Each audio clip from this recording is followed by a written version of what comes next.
We begin tonight with a pledge from OC Transpo's new boss to improve service. Rick Leary unveiling a 10-point plan aimed to boost reliability and rebuild trust. Not an easy task given the service's troubled track record. CTV's Tyler Fleming joins us live in studio with more. Tyler. Yeah, Patricia, General Manager Rick Leary says OC Transpo can turn the page, but after years of delays, breakdowns and frustrations, many riders say words alone aren't enough.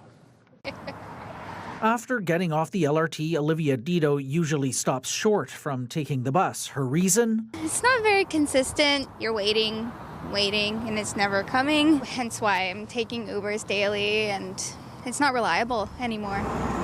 OC Transpo's reputation of unreliability is a top complaint for many riders. Dozens of bus trips are canceled every day. They're too slow. There's not enough buses. LRT isn't much better. Passengers stranded during breakdowns and ongoing axle issues means fewer trains on the track, derailing service further. We want to build the most customer-focused transit system in Canada. On Tuesday, OC Transpo's new general manager, Rick Leary, announcing a customer-first action plan, developed after spending the last 30 days speaking with transit users, workers, and city staff. And to get there, we need to have a couple of things. First up, Line 1 LRT, which is expected to return to full double car service by mid-June.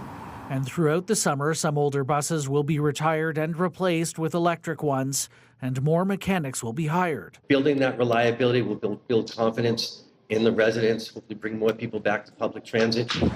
While there's still no opening date for the LRT East extension, the plan also looks at new ways to make money through advertising partnerships. And if the province takes control of the LRT, OC Transpo could save $85 million. The goal seems simple, a functioning transit system, but the challenge... Been hearing this for a year now. And they never do anything yet.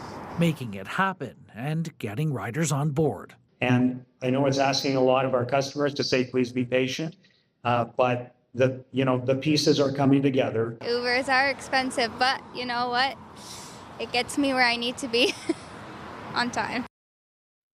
More details are expected Thursday at Transit Committee, where Leary will expand on OC Transpo's Customer First Action Plan. Patricia. Customers are waiting to see. All right, CTV's Tyler Fleming live for us tonight. Thank you.